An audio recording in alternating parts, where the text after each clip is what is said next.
Assalamualaikum warahmatullahi wabarakatuh.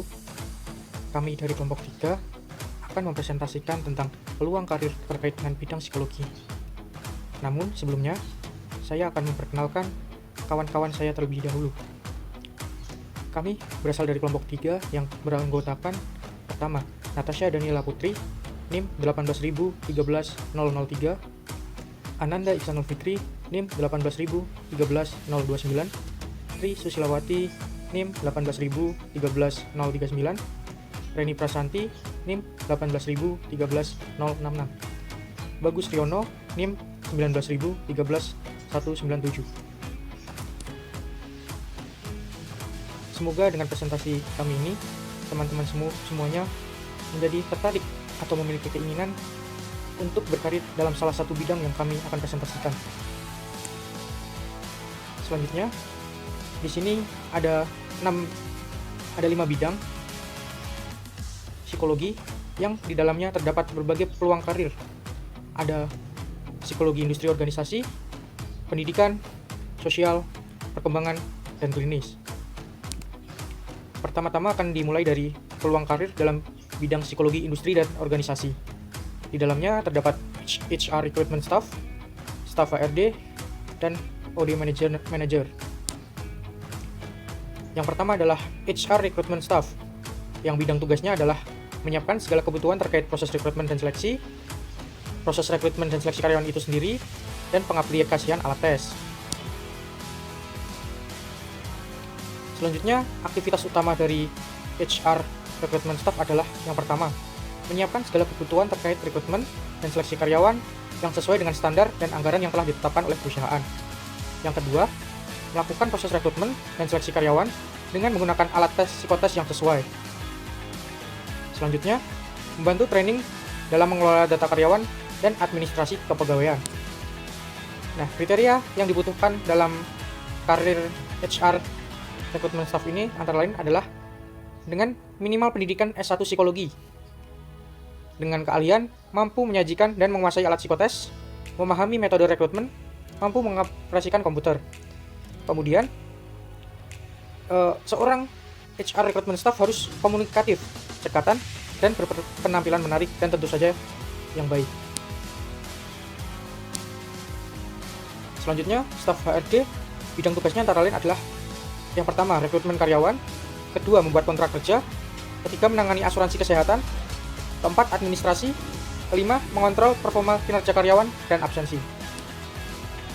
Aktivitas utama dari HRD staff antara lain, yang pertama adalah menangani proses rekrutmen karyawan, kedua, mengecek status masa kontrak karyawan, dan membuat kontrak kerja karyawan pada karyawan baru, ketiga, menangani asuransi kesehatan karyawan, keempat, mengontrol kinerja karyawan, dan melakukan evaluasi kinerja secara berkala.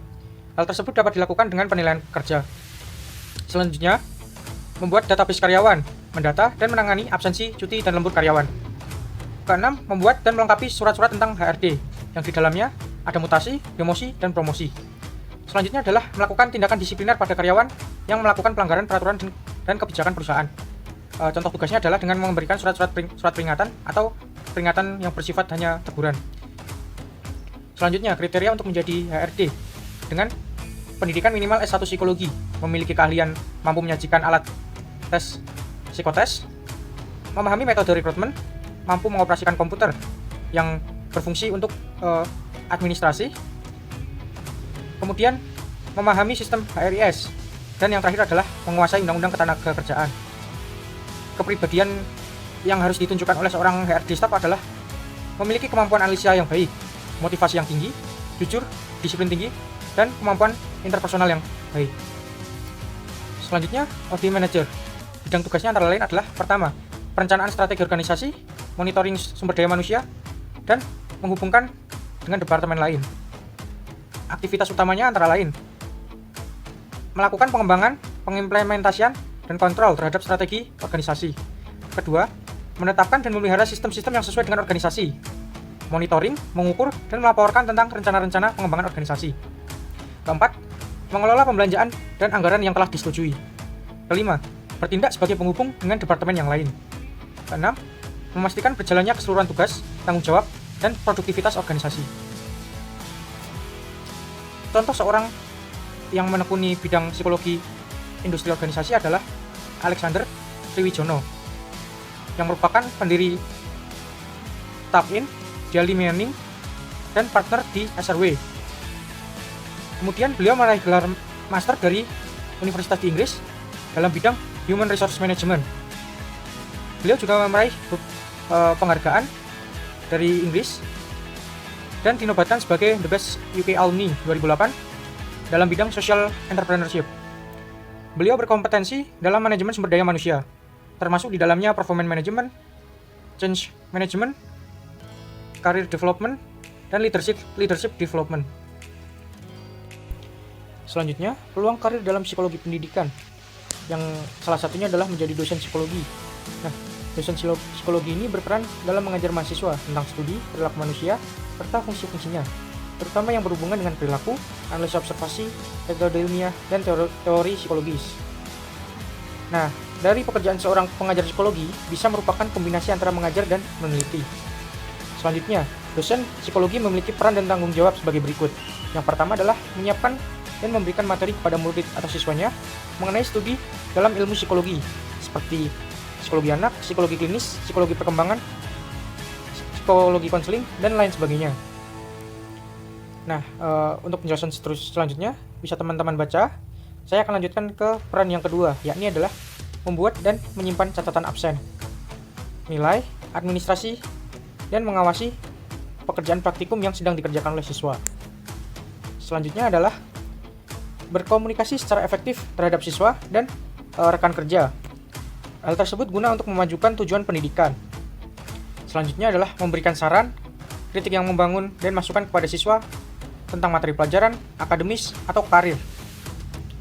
Nah, yang kelima adalah mengadakan seminar dan kuliah di organisasi lokal. Keenam, rutin membaca dan mengikuti isu-isu terbaru di bidang psikologi. Ketujuh, berpartisipasi dalam kegiatan kampus. Kedelapan adalah berkolaborasi dengan kolega dalam menghadapi hal-hal yang berkaitan dengan pengajaran dan riset. Selanjutnya, pengetahuan yang dibutuhkan untuk menjadi dosen psikologi adalah yang pertama, pendidikan dan pelatihan. Yang kedua, sosiologi, antropologi. Ketiga, teori-teori psikologi. Empat, terapi dan konseling. Kelima, keterampilan. Dan pengetahuan lain yang dibutuhkan bisa teman-teman baca pada tampilan di layar kaca teman-teman masing-masing. Selanjutnya adalah kemampuan yang diperlukan untuk menjadi dosen psikologi. Yang pertama adalah penalaran induktif, yakni adalah kemampuan untuk menggabungkan informasi untuk membentuk peraturan atau kesimpulan umum. Kedua adalah penyusunan informasi, yakni adalah kemampuan untuk mengatur berbagai hal maupun tindakan dalam urutan atau pola tertentu. Yang ketiga adalah pemahaman lisan, yakni kemampuan untuk mendengarkan dan memahami informasi dan ide yang disampaikan oleh orang lain. Keempat adalah ekspresi lisan, yakni kemampuan untuk mengkomunikasikan informasi dan ide ketika berbicara, sehingga orang lain dapat memahami apa yang telah disampaikan. Selanjutnya adalah kejelasan dalam berbicara, yakni adalah kemampuan untuk berbicara dengan jelas, sehingga orang lain dapat mengerti dan dapat menangkap informasi apa yang sedang dibicarakan. Keenam adalah pemahaman pembicaraan, yakni adalah kemampuan untuk mengidentifikasi dan memahami pembicaraan orang lain. Ketujuh adalah pemahaman tertulis, yakni kemampuan untuk membaca dan memahami informasi yang disampaikan melalui tulisan. Dan yang terakhir adalah ekspresi tertulis, yakni adalah kemampuan untuk mengkomunikasikan informasi atau ide dalam penulisan sehingga orang lain dapat memahami. Kemudian karakteristik untuk menjadi seorang dosen psikologi, yang pertama adalah dalam pendidikannya minimal harus menjalani S1 psikologi dan S2 psikologi. Kemudian jenjang karirnya yakni dapat memulai karir sebagai pendidik di sebuah universitas dan bergabung sebagai tenaga pengajar. Kemudian kriteria yang dibutuhkan oleh seorang dosen psikologi antara lain berkepribadian baik, motivasi yang tinggi, kemampuan interpersonal yang baik, dan kemampuan komunikasi. Nah, contoh figur dari seorang dosen psikologi adalah Ibu Heriza Noviati. Nah, selanjutnya adalah peluang karir dalam bidang psikologi sosial. Namun sebelumnya, apa itu psikologi sosial? Yakni psikologi sosial sendiri merupakan studi yang mempelajari tentang bagaimana pemikiran, perasaan, dan perilaku seorang individu yang dipengaruhi oleh kehadiran orang lain, baik secara aktual maupun secara imajinatif. Nah, peluang karir dalam bidang psikologi sosial ada banyak sekali, yakni pada LSM, anggota DPR, pengamat politik, dosen aktivis utama, peneliti, dan pelaku usaha mandiri. Nah, aktivitas utama dari orang yang menekuni bidang psikologi sosial antara lain, yang pertama adalah kepemimpinan atau leadership, kedua peranan kelompok, tiga sifat dan struktur kelompok, keempat adalah hubungan antar manusia. Nah, kemampuan yang dibutuhkan antara lain dapat memberikan pencerahan bagaimana pikiran manusia berfungsi dan memperkaya jiwa dari masyarakat kita. Kemudian melalui berbagai penelitian laboratorium dan lapangan yang dilakukan secara sistematis. Yang kedua adalah dapat menunjukkan bagaimana untuk memahami perilaku manusia, sehingga harus mengenali peranan situasi, permasalahan, dan budaya atau adat yang berlaku dalam suatu masyarakat tertentu.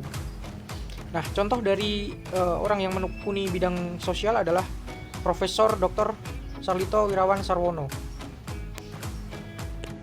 Selanjutnya adalah peluang karir dalam bidang psikologi perkembangan. Nah, contohnya adalah sebagai seorang trainer.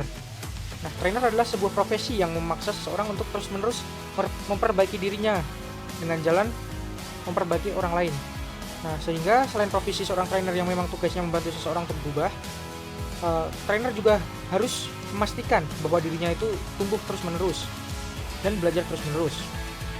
Nah, tugas trainer adalah membimbing setiap klien untuk mencapai target yang diminta oleh klien. Nah, contoh seorang trainer itu harus memiliki sifat-sifat tertentu. Di antaranya adalah konsisten atau role model. Nah, untuk penjelasannya bisa teman-teman baca sendiri karena untuk mempersingkat waktu. Yang kedua adalah clarity, yakni adalah seorang trainer harus memiliki pesan yang jelas untuk disampaikan kepada audiensnya.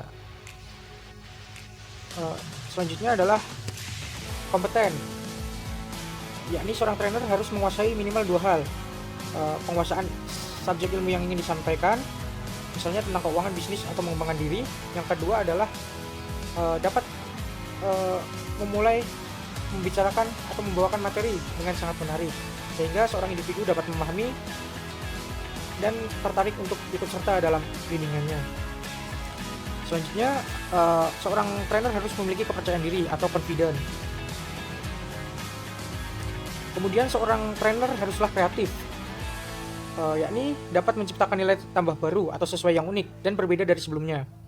Kemudian kolaboratif, yakni seorang trainer harus bisa terbuka dan dapat bekerja sama dengan orang lain. Selanjutnya adalah komunikatif. Nah, komunikatif di sini yakni adalah ketika bersama klien, seorang trainer haruslah komunikatif sehingga terjadi komunikasi timbal balik antara klien dan trainer.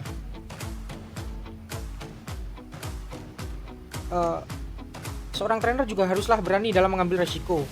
Kemudian seorang trainer juga harus caring, artinya tulus dan peduli terhadap orang lain. Seorang trainer haruslah memiliki sikap antusias dan menghayati penuh profesi trainer sebagai passion mereka. Nah, aktivitas utama dari seorang trainer adalah menyiapkan bahan ajar, mempelajari pembelajaran, melaksanakan pembelajaran, memberikan instruksi, mengawasi pembelajaran, memimpin diskusi, memberi penjelasan singkat, dan mengevaluasi hasil belajar dari orang yang meminta bimbingan darinya.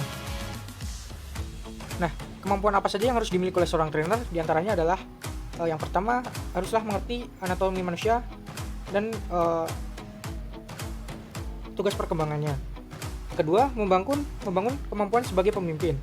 Ketiga, menggunakan bahasa yang dimengerti oleh klien atau komunikatif. Keempat, selalu mengupdate ilmu pengetahuan. Kelima, mengetahui kondisi atau kehidupan klien. Keenam, peka terhadap kebutuhan klien. Nah, contoh dari seorang trainer adalah Victor Kristanto yang merupakan seorang psikolog dan entrepreneur. Nah, kemudian yang terakhir adalah peluang karir dalam bidang psikologi klinis. Sebelumnya, psikologi klinis adalah sebuah sebutan untuk seorang yang memiliki lisensi menjadi psikolog. Nah, psikologi klinis itu tugasnya adalah membantu klien dalam masalah kesehatan jiwa dengan melakukan wawancara, observasi perilaku, maupun melalui tes psikometrik untuk membantu pasien mengidentifikasi masalah dan kemudian melakukan intervensi. Nah, peran-peran dan tanggung jawab yang diemban oleh seorang yang menekuni bidang psikologi klinis antara lain adalah membentuk perilaku sehat pada masyarakat, baik sehat secara fisik, mental, maupun sosial. Kemudian adalah memberikan informasi tentang masalah kesehatan yang dibutuhkan oleh orang lain. Ketiga, memperoleh persetujuan tindakan yang akan dilaksanakan pada klien. Keempat, melakukan rujukan untuk kasus di luar kompetensi dan kewenangannya. Rujukan di sini dapat contohnya misalnya pada seorang psikiater ataupun dokter. Kelima maksud saya, mematuhi standar profesi, standar pelayanan, dan standar prosedur operasional. Dan yang terakhir adalah tentu saja memperhatikan kode etik profesi sebagai psikolog. Kemudian pengetahuan dan keahlian yang harus dimiliki oleh orang yang menekuni bidang psikologi klinis antara lain kemampuan komunikasi, kemampuan analisis atau berpikir logis, kemampuan mendengar, pengetahuan tes psikometrik, dan berorientasikan pada layanan. Nah, jenjang karir psikolog klinis bisa memulai karirnya dengan bergabung di rumah sakit, sekolah, atau perusahaan seperti Human Resource Konsultan. Nah, selain itu bisa juga membuka praktik pribadi atau membuka klinik. Jenjang karir lainnya adalah asosiasi psikologis dan psikologis. Nah, contoh figur orang yang menekuni dalam bidang klinis yakni adalah Analisa Widyaningrum, magister psikologi dan juga seorang psikolog.